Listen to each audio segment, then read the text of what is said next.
जय हिंद दोस्तों। अगर आप लोग भी रेलवे ग्रुप डी 2026 की तैयारी कर रहे हो तो आप सभी को पता है कि 3 अगस्त से आपकी परीक्षा शुरू है।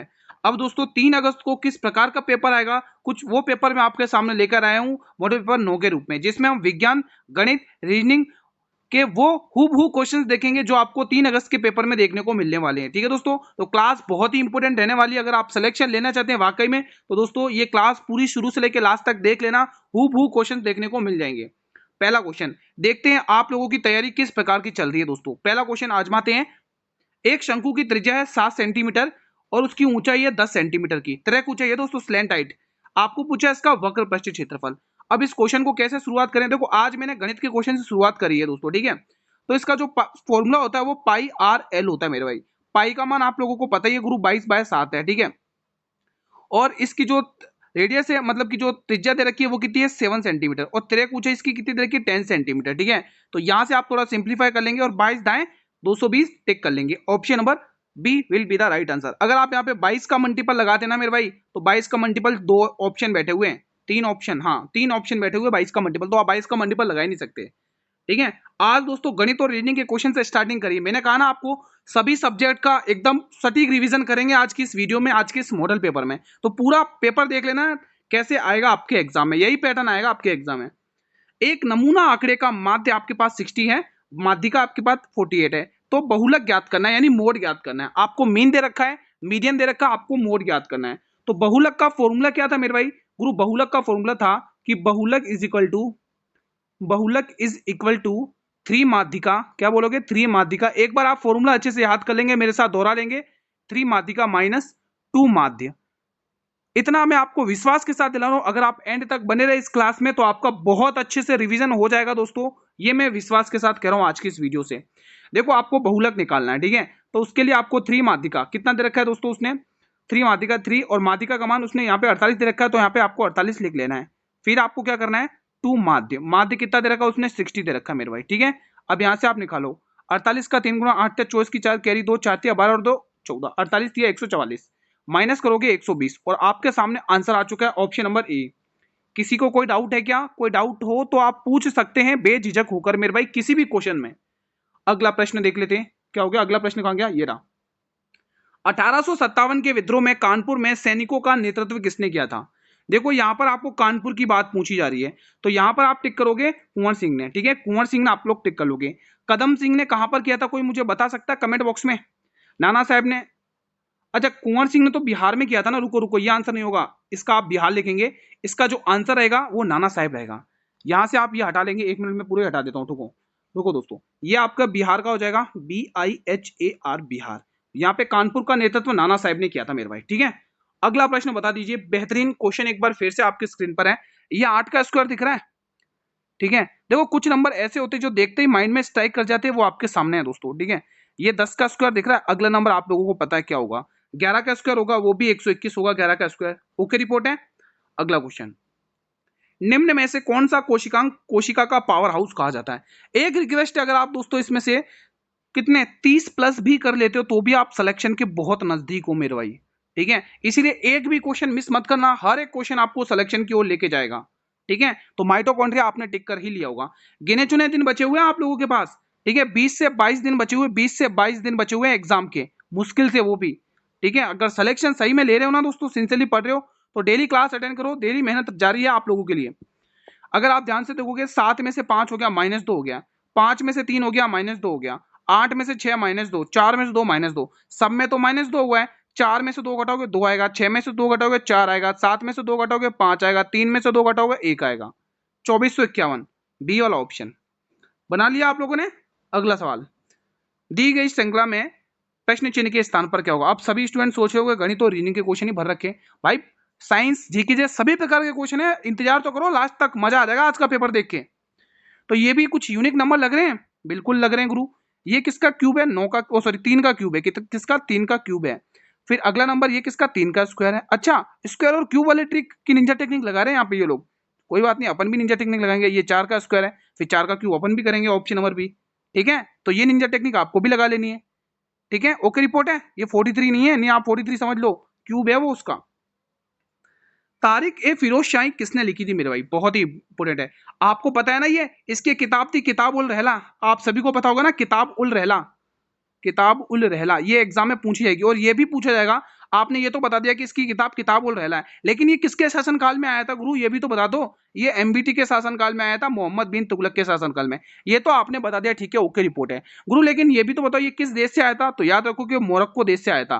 कहां से आया था? मोरक्को देश से आया था मेरे भाई, ये आपको ध्यान में रखना है। तो तारिक ए फिरोज शाही के लेखक है जियाउद्दीन बरनी, ऑप्शन नंबर डी। अगला प्रश्न, निम्न में से कौन सी जैव प्रक्रिया नहीं है? क्वेश्चन ध्यान से पढ़ेंगे, उसने नहीं पूछा है। तो ऑप्शन के अकॉर्डिंग आंसर हो जाएगा प्रजनन, रिप्रोडक्शन, ऑप्शन नंबर सी। अगला प्रश्न, समतल दर्पण की फोकस दूरी कितनी होती है? लो भाई, आपके साइंस के क्वेश्चन अब स्टार्ट हो चुके हैं, बताइए समतल दर्पण की फोकस दूरी कितनी होती है? तो आपको गुरु ये होती है 10 सेंटीमीटर की। कितनी होती है? 10 सेंटीमीटर की। अगर 10 सेंटीमीटर टिक करो तो गलत हो जाएगा भाई, क्योंकि 10 सेंटीमीटर इसका आंसर ही नहीं है। तो समतल दर्पण की जो फोकस दूरी होती है मेरे भाई, वो अनंत तक होती है। कितनी होती है? अनंत तक होती है, ये आपको ध्यान में रखना है, ठीक है। तो यहाँ पे डी वाला ऑप्शन सही है। अगला क्वेश्चन, दो न्यूरॉन्स के बीच के सूक्ष्म अंतराल को क्या कहा जाता है मेरे भाई? बहुत ही इंपॉर्टेंट है, बहुत ही इंपॉर्टेंट है। अपना स्कोर सभी स्टूडेंट जरूर चेक करना कितना आपने किया है दोस्तों, ठीक है। तो यहाँ पे सिनेप्स आपको टिक कर लेना, ऑप्शन नंबर बी। देखो पहले भी हमने 2025 में दोस्तों बच्चों को पढ़ाया था दोस्तों, और बहुत सारे स्टूडेंट सिलेक्शन लेके आए हैं दोस्तों, ठीक है। बहुत सारा हमारे मॉडल पेपर से ही फंसा है दोस्तों पेपर, इसीलिए कहता हूँ एग्जाम से पहले पहले देख लो ये मॉडल पेपर सीरीज। आपके लिए मैंने प्लेलिस्ट बना रखी है स्पेशल अलग से, ठीक है। चलिए इस प्रश्न का आंसर दो फटाफट से। श्वसन तंत्र मस्तिष्क के किस भाग में स्थित होता है? बताइए दोस्तों। जो श्वसन तंत्र है मेरे भाई, वो मस्तिष्क के मेडुला ओब्लंगेटा वाले भाग में स्थित होता है, ऑप्शन नंबर डी। 350 मीटर लंबी एक रेलगाड़ी 1250 मीटर लंबी सुरंग को 80 सेकंड में पार करती है। तो रेलगाड़ी की चाल बता दो। चाल क्या होती है गुरु? दूरी बट्टे समय। क्या होती है मेरे भाई? दूरी बट्टे समय। चाहे रेलगाड़ी प्लेटफॉर्म को पार करे, चाहे रेलगाड़ी सुरंग को पार करे, इन दोनों केस में दोस्तों रेलगाड़ी अपनी लंबाई को भी पार करेगी, उस प्लेटफॉर्म या फिर उस सुरंग की लंबाई को भी पार करेगी। समझ गए कंसेप्ट? अब इस क्वेश्चन की धज्जियां उड़ा दो फटाफट से। तो कुल दूरी याद कर लो, 350 तो लंबी है ट्रेन, और 1250 मीटर लंबी है सुरंग, ठीक है। तो 350 और 1250 कितने हो गए बताओ? 1250 में 50 जोड़ोगे 1300, 1300 में तीनों जोड़ोगे 1600, तो कुल दूरी गुरु 1600 मिल गई। समय क्या? 80 सेकंड है, 80 सेकंड है। अब दोस्तों ध्यान से सुनना, अब क्या करना है दोस्तों, रुको 160 नहीं है यहाँ पे, 1600 लिखेंगे अपन ने। 1600 किया ना, यहाँ पे 1600 लिखना है, ठीक है। और ये कितनी? 80 सेकंड है, ठीक है। अब बिल्कुल ठीक है, अगर आप 80 की टेबल से इसको काटोगे तो ये आएगा 20 सेकंड। कितना आया? 20 सेकंड। लेकिन हमें आंसर किस में चाहिए? किलोमीटर में चाहिए। तो आप 20 को दोस्तों किलोमीटर में बदलने के लिए सेकंड को आप किससे मल्टीप्लाई करोगे? 18/5 से क्या कर लोगे? मल्टीप्लाई कर लोगे। तो आप इसको थोड़ा सिंप्लीफाई कर लो, और आंसर आ चुका है दोस्तों 72 दिख रहा है साफ साफ, ठीक है। क्योंकि ये 4 बार जाएगा, और 18 4 जा कितना होता है? 18 4 जा 72 होता है, ठीक है। अगला प्रश्न देखेंगे, ये बताइए। अब ये अल्टीमेट क्वेश्चन है दोस्तों, आप इससे अपना पीछा छुड़ा ही नहीं सकते, क्योंकि 100% है। 3 से 4 क्वेश्चन आएंगे सिटिंग अरेंजमेंट के मेरे भाई। कितने? सिटिंग अरेंजमेंट के 3 से 4 क्वेश्चन आपको देखने को मिलेंगे दोस्तों, ठीक है। ठीक है दोस्तों, तो यहाँ पे 7 मित्र हैं, तो 7 डिब्बे हम बना लेते हैं। सिटिंग अरेंजमेंट है ना, तो डिब्बे क्यों बनाए? सर्कल बनाते हैं। 6 लोग, 4 कितने? 6 लोग तो अपन ने बिठा दिए, और एक लोग और लेते 7, ठीक है। उसने कहा 7 मित्र, और केंद्र की ओर मुंह करके बैठे, ये अपने लिए अच्छी बात है। हम शुरू कहाँ से करें ये पढ़ते हैं।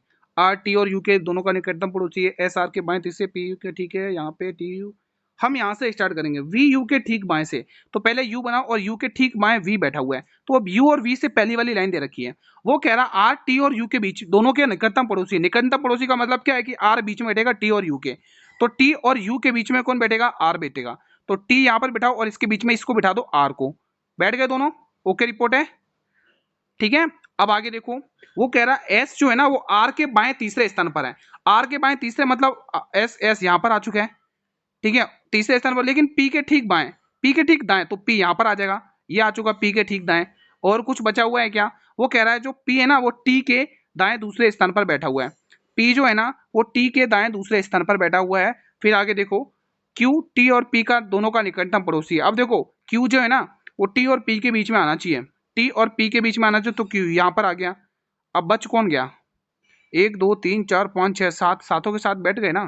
फिर बचा कौन?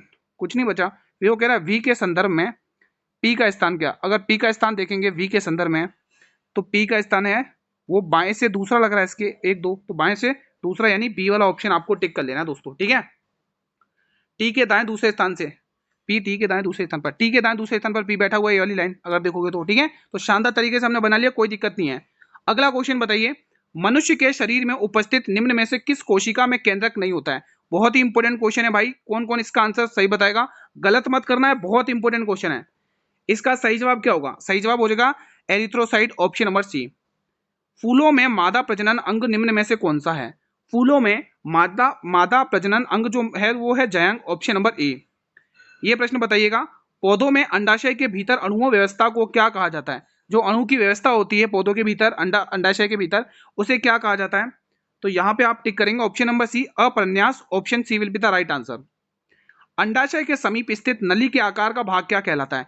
देखो यही पैटर्न आएगा, साइंस के ज्यादा क्वेश्चन भर भर के देगा, करंट अफेयर के पूछेगा, गणित रीजनिंग शानदार देगा, और जीके जीएस के मुश्किल से 5-7 क्वेश्चन देगा, ठीक है, मुश्किल से, वो भी है उसी प्रकार से पैटर्न बनाया। आप निश्चिंत रहें, पूरा पेपर देखें, पूरा पेपर अटेंड करें। वायु कोष्टिका आपको टिक करना है। महिला प्रीमियर लीग 2025 का खिताब किस टीम ने जीता है? ये भी शानदार क्वेश्चन है, 2025 का पूछ रहा है, गलत मत करना। 2025 की करंट अफेयर तो फिक्स है, लास्ट 6 महीने के आना।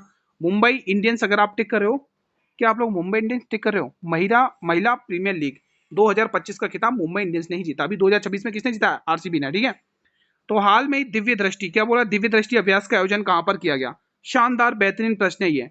तो दिव्य दृष्टि का आयोजन दोस्तों सिक्किम में किया गया, option A will be the right answer. ये बताइए, छठे बिम्स्टेक शिखर सम्मेलन का मेजबान देश कौन सा है? छठे बिम्स्टेक शिखर सम्मेलन का मेजबान देश कौन सा है, ये आपको कमेंट करना है। तो थाईलैंड आपको टिक कर लेना, ऑप्शन नंबर डी। क्वेश्चन 22, एक कक्षा के 20 विद्यार्थियों की औसत आयु 29 वर्ष है। जब शिक्षक की आयु को भी शामिल कर लिया जाता है तो औसत 1 वर्ष बढ़ जाता है। सुनना दोस्तों, 1 से लेके ऐसे करके 20 विद्यार्थी दोस्तों, ठीक है, 20 विद्यार्थियों की औसत आयु कितनी है? 29 वर्ष से मैंने औसत अलग लिख दिया। अब वो कह रहा एक शिक्षक भी आ जाता, आप पहले 20 थे, अब एक शिक्षक भी आ गया, टोटल कितने हो गए? 21 हो गए। 21 करके 1 1 1 1 1 करके इनका सबका औसत कितना हो गया? 21 बढ़ गया। तो 29 में 21 प्लस कर लो, आंसर आ चुका है 29 और 21 कितना होगा? 50 होगा मेरे भाई, option number A will be the right answer. ये प्रश्न बताइए, जीन के विभिन्न रूपों का वर्णन करने के लिए किस शब्द का उपयोग किया जाता है? ये तो कर लिया होगा आप लोगों ने, एलिल, क्या आप लोगों ने यही टिक किया है? चलिए अगला प्रश्न बताइए, वेग समय ग्राफ पर रेखा का ढलान क्या कहलाता है? वेग समय ग्राफ पर रेखा का ढलान क्या कहलाता है? यहां पर देखेंगे तो यहाँ पे त्वरण आपको टिक कर लेना, option C will be the right answer. अगला क्वेश्चन 25, यदि किसी वस्तु की चाल और वेग समान हो तो ये किस प्रकार की गति कर रही होगी? बहुत इंपोर्टेंट है भाई, 3 स्टार लगा लो, ये मोस्ट इंपोर्टेंट क्वेश्चन है। तो यहाँ पे आप लोग टिक करोगे सीधी रेखी गति, ठीक है, ऑप्शन नंबर डी। अगला प्रश्न, घर्षण द्वारा किया गया कार्य किस प्रकार का होता है? घर्षण द्वारा किया गया कार्य किस प्रकार का होता है? तो यहाँ पे ऋणात्मक होता है मेरा भाई। किस प्रकार का होता है ये कार्य? ऋणात्मक होता है। कार्बोहाइड्रेट, प्रोटीन और वसा का पूर्ण पाचन कहां पर होता है? मोस्ट इंपोर्टेंट क्वेश्चन है, 3 स्टार नहीं 5 स्टार लगा लो, मोस्ट इंपोर्टेंट क्वेश्चन है। बताइए दोस्तों, कार्बोहाइड्रेट का पूछते से पाचन कहाँ होता है? तो यहाँ पे आप लोग टिक करोगे छोटी आंत में, मतलब कि small intestine, option B will be the right answer, ठीक है। किस प्रकार का प्रजनन अधिक विविधता ला सकता है? किस प्रकार का प्रजनन अधिक विविधता ला सकता है? तो लैंगिंग आपको टिक कर लेना, option A will be the right answer. Question 29, मनुष्यों में निषेचन कहां पर होता है? ये जो मनुष्य है दोस्तों, उसमें निषेचन कहां पर होगा? बहुत इंपोर्टेंट, मनुष्यों की बात करें, गलती मत करना। तो यहाँ पे फैलोपियन ट्यूब आपको टिक कर लेना, ऑप्शन सी। अगला प्रश्न देखेंगे, जीवों में प्रोटीन निर्माण के लिए एक सूचना स्रोत क्या है? जीवों में प्रोटीन निर्माण के लिए एक सूचना स्रोत क्या है, बताएंगे आप लोग? डीएनए आपको टिक कर लेना, option A will be the right answer. अगला क्वेश्चन देखिएगा, क्वेश्चन 31 कह रहा है, प्रधानमंत्री मोदी के निजी सचिव के रूप में किसे नियुक्त किया गया है? तो यहाँ पे टिक करेंगे Nidhi Tiwari, option number C will be the right answer. अगला प्रश्न देखिएगा, CUH5OH का IUPAC नेम क्या है? बहुत ही इंपोर्टेंट क्वेश्चन है, 3 स्टार लगा लो, एग्जाम के पॉइंट ऑफ व्यू से मोस्ट इंपोर्टेंट क्वेश्चन है। तो यहाँ पे आप लोगों को आंसर टिक करना है ethanol, option number A will be the right answer. अगला प्रश्न आपके स्क्रीन पर है, बताइएगा ये प्रश्न। क्वेश्चन कह रहा है, लोहे पर जंग लगना किस प्रकार की अभिक्रिया? ये भी इंपोर्टेंट क्वेश्चन है और मोस्टली स्टूडेंट गलत करेंगे इसे। तो यहाँ पे आप लोगों को क्या टिक कर लेना, ऑक्सीकरण अभिक्रिया है, ऑप्शन नंबर डी। अगला प्रश्न बताइए, विश्व रेड क्रॉस दिवस 2025 किस तारीख को मनाया गया? 2025 का पूछ रहा है, गलत मत करना, ठीक है। यहाँ पर आप लोगों का आंसर क्या हो जाएगा? आंसर हो जाएगा 8 मई को ये मनाया गया, ऑप्शन नंबर ए। अगला प्रश्न, UNDP मानव विकास सूचकांक 2025 में भारत की रैंक क्या है? 2025 का डाटा है, ध्यान रखना। तो यहाँ पर आपका सही आंसर हो जाएगा मेरे भाई, क्या होगा? ऑप्शन नंबर ए 131वीं रैंक है। ये बताइए सवाल, हाल में ही आईपीएल इतिहास में सबसे तेज शतक लगाने वाले सबसे कम उम्र के भारतीय बल्लेबाज कौन बने? दोस्तों राजस्थान रॉयल के खिलाफ से खेलते हैं ये खिलाड़ी, राजस्थान रॉयल के हिसाब से खेलते हैं, ठीक है, मतलब कि उनकी तरफ से खेलते हैं। तो यश कौन सा आएगा? वैभव सूर्यवंशी दोस्तों। अभी 2026 में सबसे ज्यादा रन भी इन्होंने मारे, मतलब क्रिस गेल के रिकॉर्ड भी तोड़े, मतलब सारे अवार्ड दो तीन को छोड़कर इन्हीं के पास आए हैं 2026 के, ठीक है। अगला प्रश्न, विश्व प्रेस स्वतंत्रता सूचकांक 2025 में किस भारत की रैंक क्या है? 2025 में भारत की रैंक क्या है? सभी स्टूडेंट बताएं। तो यहाँ पे आप लोग क्या टिक करेंगे? ऑप्शन नंबर है 151वीं रैंक है। अगला प्रश्न, C39 समस्थानिका का परमाणु द्रव्यमान कितना होता है? ये भी एक शानदार सा प्रश्न एक बार फिर से आपकी स्क्रीन पर आता हुआ है। तो यहाँ पे आपको 12U टिक कर लेना, option number C will be the right answer. ये बताइए, महिला प्रजनन तंत्र का कौन सा भाग अंडे को गर्भाशय तक पहुंचने में मदद करता है? Most important question, most important question है। तो बताएंगे यहाँ पर क्या आंसर होगा? इसका जो सही आंसर हो जाएगा स्टूडेंट्स, आपको फेलोपियन नली टिक कर लेनी है, फेलोपियन ट्यूब, ठीक है। अगला क्वेश्चन, निम्न में से कौन सा पौधों में संग्रहित कार्बोहाइड्रेट है? निम्न में से कौन सा पौधों में संग्रहित कार्बोहाइड्रेट है? तो यहाँ पे स्टार्च आपको टिक कर लेना, ऑप्शन ए। अगला क्वेश्चन, अब यहां पर देखेंगे आपसे बी के लिए कोड पूछा है, किसके लिए पूछा है दोस्तों? बी के लिए कोड पूछा है। बी है कहां पर? यहां पर है ना। तो अब इसमें देखिए इनके इसका ये जो कोड है ना, ये 7234 और 1437, इसमें सेम सेम वर्ड क्या उसको हटा दो। 4 से आप यहाँ 4 हटा देंगे, 7 से ये 7 हट जाएगा, ठीक है, तो इसका आंसर आएगा 2, ठीक है, और यहाँ पे 3 से ये 3 हट जाएगा, बचा क्या? 2 बचा। तो option number C will be the right answer. Dash haemoglobin में मौजूद प्रोटीन है? बताइए दोस्तों, हीमोग्लोबिन में किस प्रकार का प्रोटीन मौजूद होता है? बताएंगे सभी विद्यार्थी। तो गुरु इसका सही जवाब आ जाएगा ग्लोबिन प्रोटीन मौजूद होता है, यह आपको टिक कर लेना है, ऑप्शन बी। अगला प्रश्न बताइए, एक बार शानदार है, हाइड्रा प्रजनन किसके द्वारा करता है? हाइड्रा है, ये जो हाइड्रा है ये प्रजनन किसके द्वारा करता है? तो यहां पर आपका जो आंसर हो जाएगा मेरे भाई, वो हो जाएगा ऑप्शन नंबर सी, मुकुलन के द्वारा। C will be the right answer. अगला प्रश्न, जीवाणुओं में श्वसन स्थल है, आप कहे थे ना गणित के ही और रीजनिंग के ही क्वेश्चन भर रखे, भाई साइंस के क्वेश्चन भी भर रखे, मैंने स्टार्टिंग में कहा था लास्ट तक बने रहो। तो बताइए जीवाणुओं में श्वसन स्थल क्या होता है? शानदार क्वेश्चन है। तो यहाँ पे जो आपको टिक कर लेना है मिजोजोम, ऑप्शन नंबर ए। अगला प्रश्न, उसने कहा दी गई श्रृंखला में प्रश्न चिन्ह के स्थान पर क्या आएगा? अगर देखा जाए तो बहुत ही शानदार सीरीज दिख रही है मेरा, +1, तो अगला नंबर कितना आएगा? 25 आना चाहिए इस हिसाब से। तो अगर ऑप्शन में है तो आंसर वाह यही ठीक है, यहाँ पर -1 कर लो, फिर 16 में -1 करोगे तो कितना आएगा? यहाँ पर 15 आ जाएगा, है ना, और यहाँ पर 25 है, फिर अगला नंबर 26 आ जाएगा, ठीक है, तो बिल्कुल सही है, कोई दिक्कत नहीं है, ऑप्शन ए। अगला प्रश्न, वैश्विक स्वतंत्रता सूचकांक 2025 में भारत को कौन सा स्थान मिला है? शानदार क्वेश्चन है, इसमें बताइए क्या आंसर होगा? सही जवाब 151वां स्थान मिला है भारत को। ये बताइए, क्वेश्चन 48, वर्ष 2025 में अंतर्राष्ट्रीय बुकर पुरस्कार से किसे सम्मानित किया गया? इंपोर्टेंट क्वेश्चन है, तो बानू मुश्ताक का नाम आपको याद रख लेना, इंपोर्टेंट है, ठीक है। ये बताइए, ऊर्जा उत्पादन के दौरान ग्लूकोज का पायरुवेट में विघटन कहां पर होता है? इसके बाद एक शानदार क्वेश्चन है, मजा आ जाएगा उसको करने में, पहले इसका आंसर। सही जवाब कोशिका द्रव्य यानी साइटोप्लाज्म। अब ये एक लास्ट क्वेश्चन है, वो भी कौन सा? पजल का है, ध्यान से देखेंगे। 7 डिब्बे, कितने?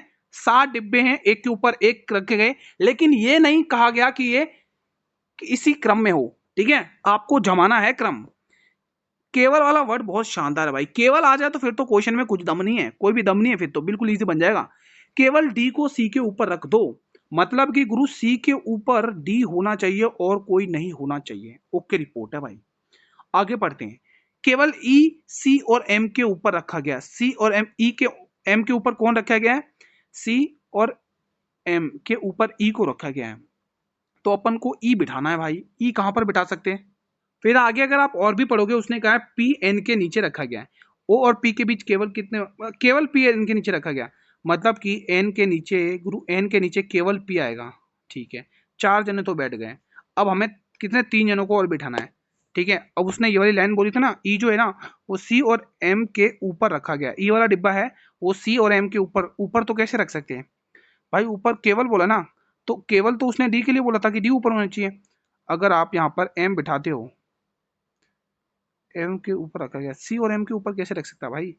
अगर आप एम यहाँ बिठा दो, ठीक है, तो ओ यहाँ पर आएगा, ओ यहाँ पर आएगा, फिर ई कहाँ बैठेगा? फिर ई इनके ऊपर बैठेगा, लेकिन उसने बोला डी के ऊपर होना चाहिए। अगर आप देखते हैं ओ यहाँ पर आता है, अगर ओ यहाँ पे मान लो यहाँ आ गया है, ठीक है, और ई ऊपर होगा, तो आपको पूछा क्या उसने? और पी के बीच में ही तो पूछा है, और पी के बीच में एक ही आ रहा है बंदा, ठीक है, एक ही डिब्बा आ रहा है, ठीक है भाई, अगर आगे नहीं सॉल्व करना चाहते हो तो उसने क्या पूछा, ओ और पी। अगर आप मान लो यहाँ पे सी है, यहाँ पर एम है, ठीक है, इनके ऊपर आपने ई लिख दिया, और मान लो अगर एम ऊपर आ गया और सी नीचे आ गया, तो ऊपर तो ई आएगा मान लो इस क्वेश्चन के अकॉर्डिंग, तो नीचे वाले पर तो कोई चेंजेस नहीं है, उसने हमें यही तो पूछा है। ओ और पी के बीच में कितने डिब्बे, तो ओ और पी के बीच में एक ही डिब्बा आ रहा है, तो आप यहीं पे ऑप्शन खत्म करो। ठीक है, तो फिलहाल आज का सेशन यहीं पर वाइंड अप करता हूँ। बताइए सेशन कैसा रहा, कैसा रहा आप लोगों का रिवीजन, क्या आपने 30 प्लस कर पाया मैंने जैसा कहा था, 50 में से कितना स्कोर किया बताना जरूर ईमानदारी से। चीजें क्लियर हुई हैं तो वीडियो को लाइक और शेयर करके रेस्पॉन्स तो कर दो सर कि गुरु ओके रिपोर्ट है। और ज्यादा से ज्यादा स्टूडेंट वीडियो को शेयर भी करा करो, आप बिल्कुल भी शेयर नहीं करते हो फेसबुक व्हाट्सअप इंस्टाग्राम पर। हर एक स्टूडेंट को पहुंचाना भाई, क्लास इसी टाइम पर आती है डेली 8 PM। देखो अगर आप रेस्पॉन्स अच्छा दोगे क्लास पर, तो मैं आपके लिए अगली क्लास भी प्लान कर सकता हूँ, वो मैथ और रीजनिंग की हो सकती है। ठीक है, अगर आप अच्छा रेस्पॉन्स करोगे, डेली क्लासेस अटेंड करोगे, तो मैथ और रीजनिंग की क्लासेस भी कंटिन्यू रखेंगे। और मैं आपको गारंटी के साथ कह रहा हूँ, अगर जो मैंने मैथ और रीजनिंग की जितनी भी क्लासेस ली, अगर उससे एक भी क्वेश्चन गणित और रीजनिंग का बाहर आए तो मुझे बताना दोस्तों, उसी से रिलेटेड क्वेश्चन ना दिखा दूं एग्जाम में तो बात करना दोस्तों। ठीक है, ठीक है मेरे भाई, कोई डाउट हो तो आप कमेंट बॉक्स में क्लियर कर सकते हैं। एक छोटी सी रिक्वेस्ट तो है, अगर आप चैनल पर नए हो तो चैनल को सब्सक्राइब जरूर कर लेना मेरे भाई, बेल नोटिफिकेशन बेल को प्रेस कर लेना, ताकि आने वाले हर वीडियो का नया वीडियो का नोटिफिकेशन मिलता रहे। मिलेंगे नेक्स्ट क्लास में नेक्स्ट मॉडल पेपर में, तब तक के लिए मेरे भाई जय हिंद, जय भारत, वंदे मातरम, धन्यवाद।